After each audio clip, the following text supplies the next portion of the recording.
Congratulations. You're a failure. Good morning, everybody, to this week's last episode of the Daily Hotpot. I'm your co-host, Drift, aka Robbie. And I'm Khan. Good morning, everyone. Good morning, everybody. Happy Friday. You guys made it. This is the last morning of the weekday, and you got this, and we're here to accompany you. So, Khan, today we got a very personal, I think. Very personal, and I think a very, would I say tragic? Is it the dating episode? No. Dating episode? You people from yesterday, you think you're going to get that episode so soon. Maybe. We'll see. Our people contact their people. We got to work some details out. But today's episode is personal, and I think perhaps maybe a little sad. And that is, we're going to talk about our personal drawing/art journeys in our lives. Oh, man. You are immediately right. It's definitely a bittersweet topic for me. It's, I guess, yeah, it's still being written as it is today, but it's not a happy ending, folks, I think. Definitely not a happy one. To be fair, it's also not sad. Yeah. It's not like terribly sad, guys, but it's also, it's not a Cinderella story either. Anyways, Con, would you like to kick us off? Sure. Drawing. I think everyone that listens to this particular podcast as of this moment kind of knows, like, art has been around my whole life, or at least not art, but like drawing per se. Even as a child, I kind of already knew I was like pretty good at drawing just from people's reacting to the things you show them, or people just telling you, oh, you're amazing, you're good, and this and that. So I've always known, quote unquote, that I was talented, but it was like something that I never immediately embraced in the sense that, oh, this could be something that I can do for the rest of my life. This is something I can produce and make a difference in the world, so to speak. For me, it was just something I did, and it was just something that I felt like I could do, so I did it. Versus like, oh, let me take this to another level, and so forth. So it definitely started even in like first grade, even in before first grade. I would draw like, dinosaurs, animals, things like that. And Same. I'll get good reactions, and the good reactions build upon me trying to like draw more and so forth. And so it was always like a building of something in reaction to, people commenting and liking your stuff. And in middle school and then so forth, high school, I always did like drawing classes in New Jersey, and maybe in California too. There might be like special programs for quote unquote gifted and talented. That's what we called it, where, they'll take like a group of students who are gifted at either art, music, even smarts, for example, and they'll essentially throw them into a different group and send them out elsewhere once a week or once a month and to do that specific thing. And that was me. Yeah. In middle school and high school, I did the G&T program here, and I've always liked it. Even in college, I continued to draw and went from pencil, traditional in high school, and then we got into digital. And digital was kind of like a big break for me in the sense that it was such for the lazy person in me, it was such an easy way for me to produce something in an easy way, where it's like, okay, it'll take me an hour to produce something, and I'll throw it up there and see the reactions I get. And as a person, this might be a bad thing. Actually, it is a bad thing. I was there kind of like for the reactions, for the compliments for the most part. And because I knew that art was not something I was going to pursue as a career, and sadly, because of that, it was always like something I regret and always kind of felt guilty about. Here we have a guy that's kind of have like a built-in talented ability to be able to recreate different art styles or do amazing portraits, so to speak. And he's literally not making any use of it, right? He's not actively trying to get better at it. And it was just something that I kind of did for fun. And in hindsight, I think it was definitely something I should have been more serious about. So yeah, for me, definitely a little bittersweet. Yeah, I think, God, hearing that, I didn't realize how very similar our art journeys were.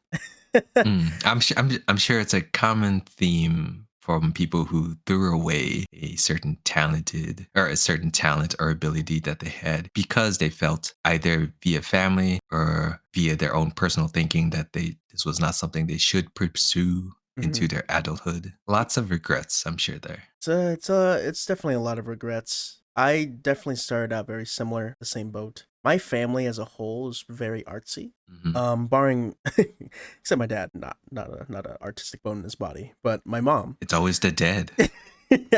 My mom, she is an accountant, but I remember a distinct early memory was I was a kid and she was like treating like a I don't know, like I scraped my knee or something, and then while I was waiting there, she like got a random piece of paper and started drawing me, and she drew my face like perfectly, and I was like, oh. Mhm. I was like, Mom, do you draw? She's like, oh yeah. And I was like, oh, how come you didn't become an artist? She said, oh well, this wasn't meant to be. Had a family, all that stuff, and I have a older brother who is a photographer, but he was a graffiti artist. He's also just a really talented artist alone. My sister could also draw a little bit, but she didn't do more so of that traditional art. She became a dancer, and she actually owns her own dance studio, teaches kids dance. So a different form of it's a more performative art. But for me, Mhm. I was in following my brother's footsteps of being a more of like a traditional type of, medium artist. And I just remember as a kid, I was the same way, bro. I love fucking dinosaurs and I would draw them. I would draw the hell out of them, bro. My favorite dinosaur growing up was a Spinosaurus. I would draw that. Everything from Velociraptors, T-Rexes, Stegosauruses, you name it, I drew them. And mentioned previously in a last week's pod, I got big into Pokemon. So I made my own straight up 150 my Yeah, own individual Pokemon. that's so awesome. And it was sweet. I remember my biggest inspiration to that was this is a throwback. I mean, is the YouTube channel Twime777. So Twime777 Okay.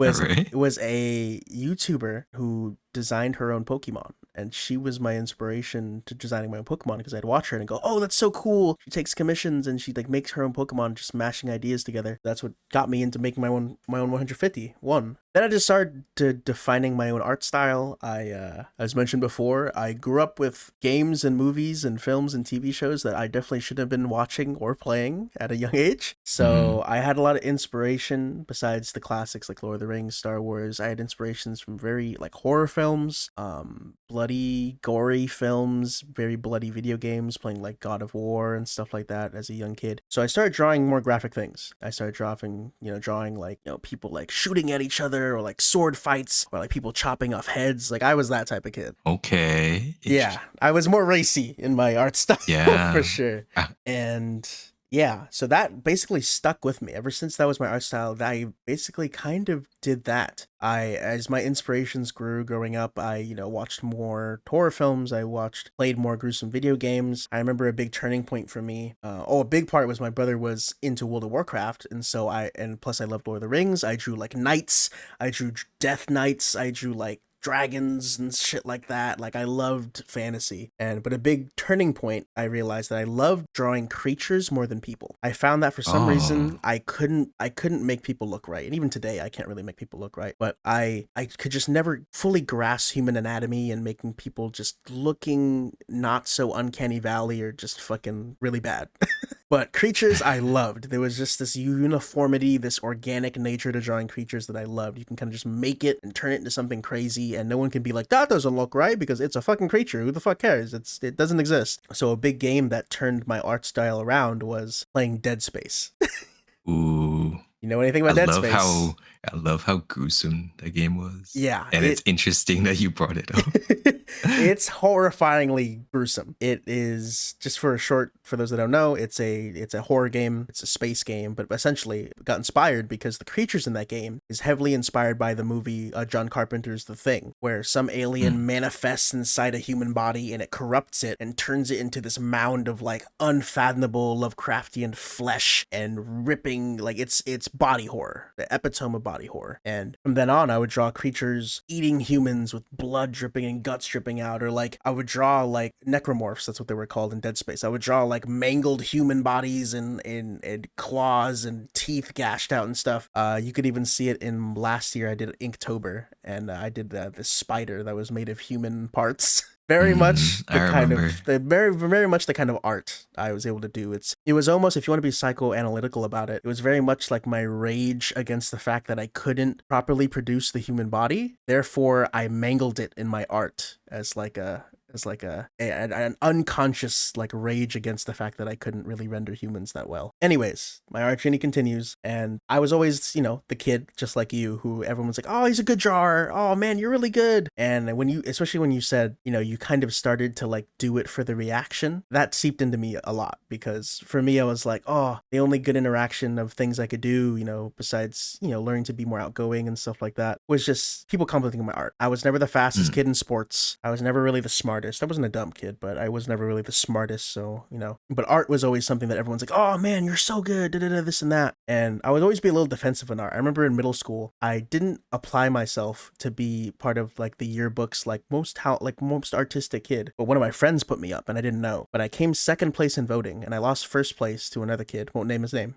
But Oh, okay, he okay. A little he won. rivalry. He won. Yet I definitely thought I was a way better artist than him.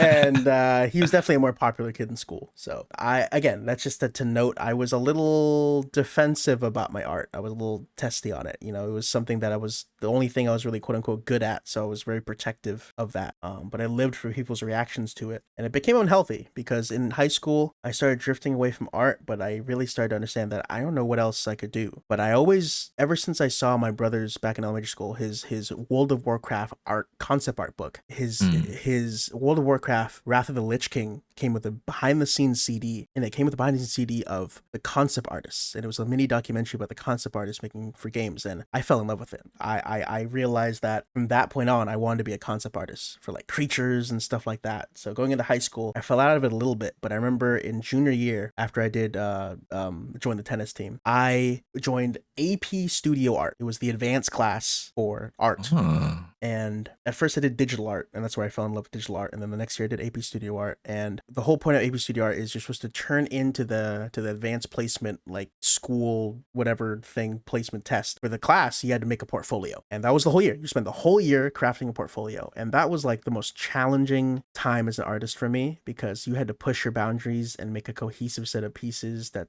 some of it were breath pieces to express your different type of arts and your abilities. Another set was like a set of 5 pieces that had a cohesive idea. It was to express an idea, a theme, everything. And that was probably the hardest artistic year of my life, because that pushed my boundaries and pushed me to a point where I actually was down on myself, that I was like, you know what, dude, I can't do this. And I'm seeing other amazing artists in my high school. And I went, yeah, I don't think I'm cut out for this. Oh no. Yeah.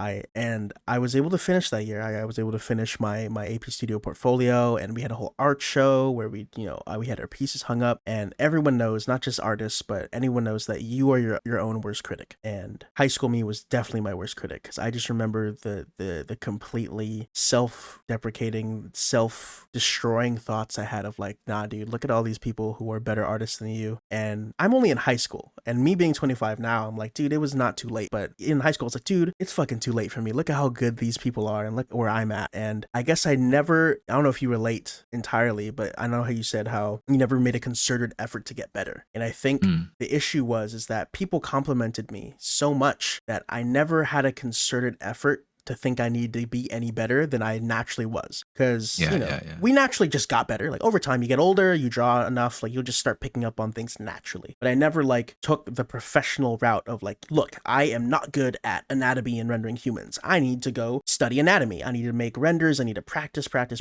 I never did it because I almost lived off the compliments of like, oh, you're so good. It's like, well, I'm good. People like it. But Yeah. that's that It's like year it's like for sure. it's like kind of a problem with having people around you just tell you you're good at something, Mm-hmm. and eventually it, I guess, boosts your ego to the point where you get a little delusional. Oh, yeah. Yeah, it's like, oh, okay, well, I'm already good. Yada yada, I could do this, and then you hit a certain wall where it's like, oh fuck.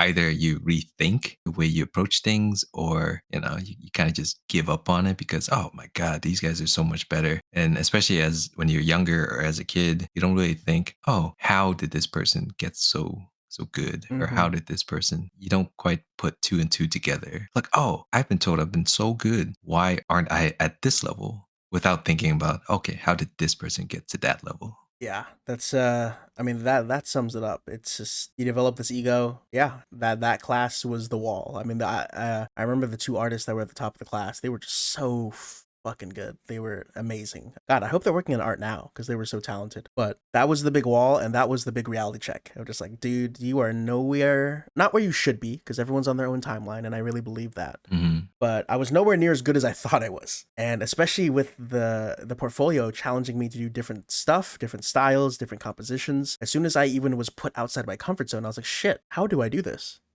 How do I render this? How do I do this? I don't have this muscle memory built into me. It doesn't come off the tip of my stylus or pencil or pen as easy as all the stuff I'm used to drawing. And yeah, after that year, senior year when I graduated, I basically kind of just quit, for lack of a better term. I kind of just said, well, after that, looks like concept artists ain't gonna be a thing because there are people getting jobs out of high school or out of college like who are amazing concept artists, and I watch channels like Mark Brunette or Zook draws stuff, those YouTube channels that were just concept artists in the industry, and they were like, yeah, I did this and I got hired at this age, and those are unique, specific stories to those individuals. But as someone who's already down on their luck and down on themselves, you hear that and go like, fuck, bro, what am I doing? Right, right. No, And I could definitely yeah, relate.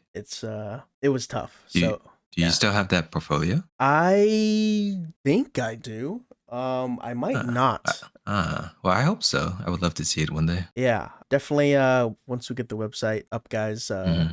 maybe we'll see it in the link dump or something like that for this episode. But yeah, basically after that, I decided I wasn't gonna do it anymore.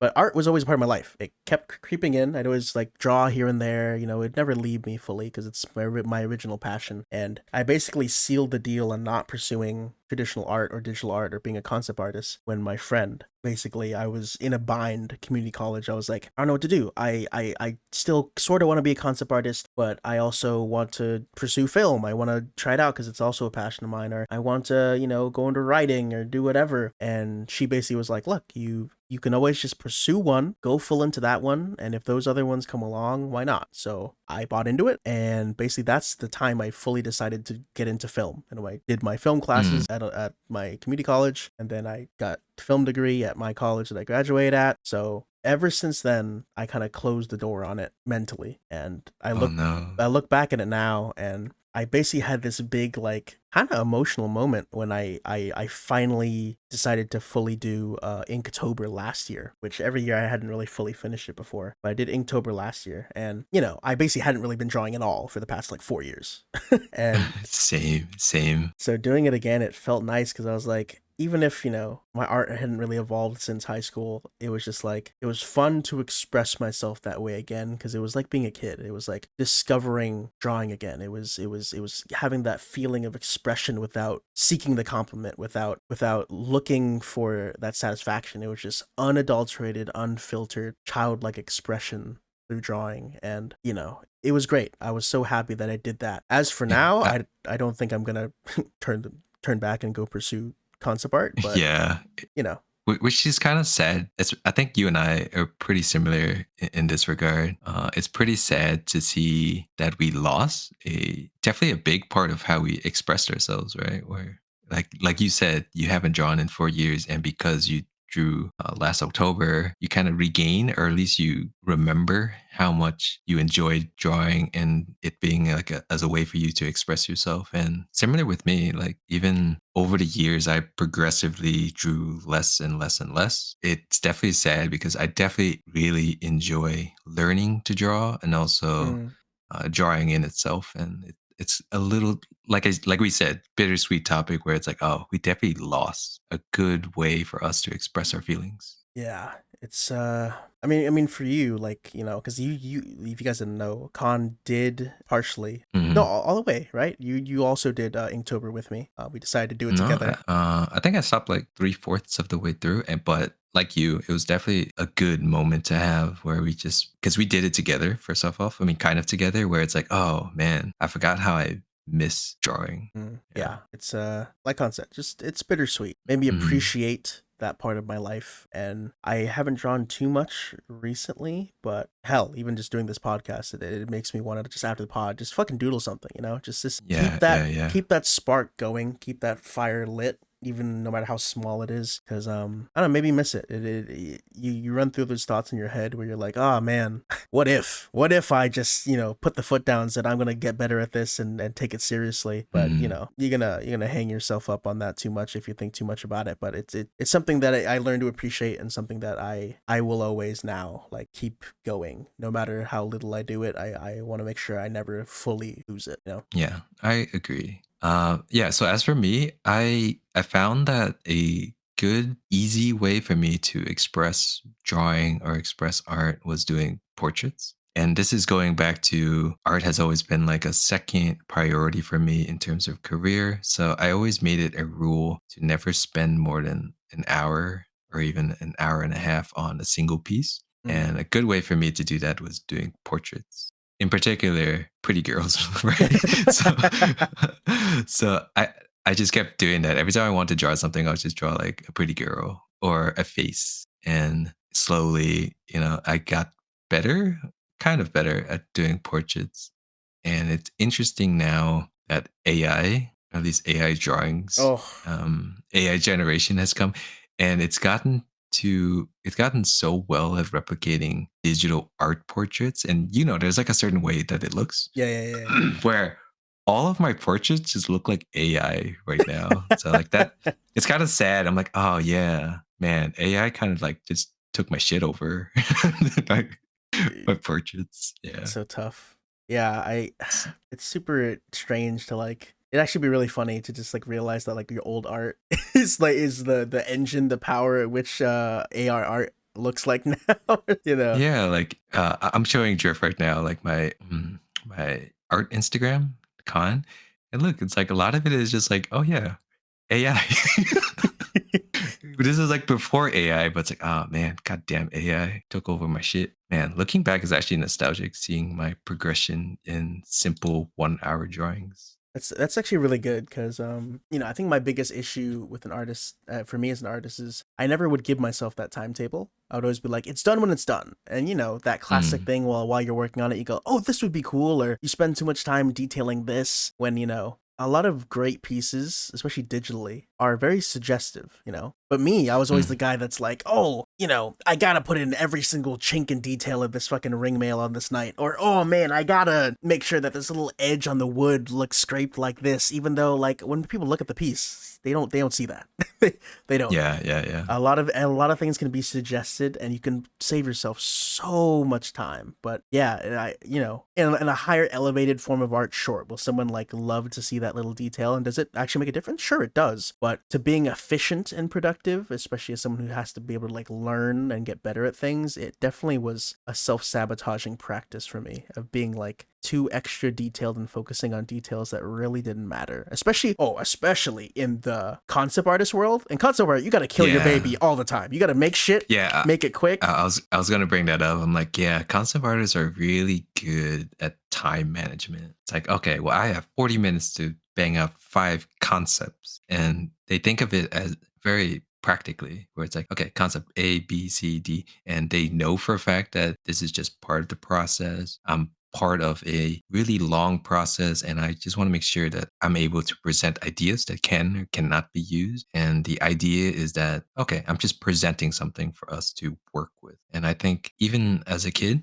where perfection lingers in our head, where we don't quite understand that, okay, you got to be efficient with your time, versus as a kid, you're like, oh man, I want to make sure I get every single piece of hair, Mm-hmm. every single this and that and that. I think that's like the next step for concept artists. They have to understand that simplicity for the most part goes a long way. Yeah, I think that's something that for me that just it is in layman's terms, I never grew up as an artist in that sense. I never hit that next level of efficiency, and I always just cared about the details so much, like a little Timmy. So Hmm. yeah, I mean, look, that was a hard reality of the art journey, but it's we're here now, Con.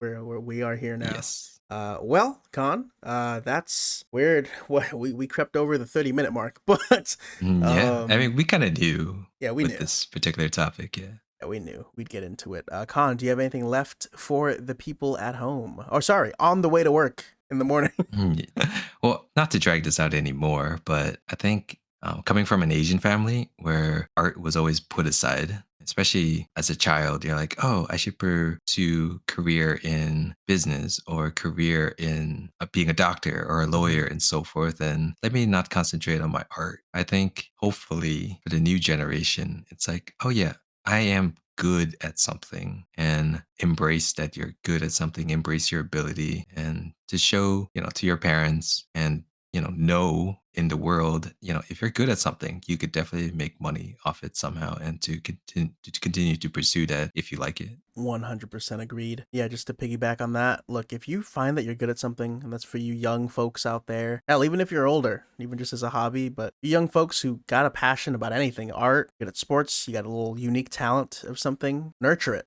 take care of it. Hmm. And if you really want it to be your career later on, that you got to pursue it and perfect it as best you can. I would say don't work it so hard that you fall out of love with it, but definitely just, give it the time it needs and give it the care it needs. Because, not to make it sound like we made a horrible mistake or anything, but, don't do what we did and to give up on it. I think we lost a little something a part of it, but don't give up on your dream. Give it what you got. Nurture your talents. Yes. Hmm. Well All right. said.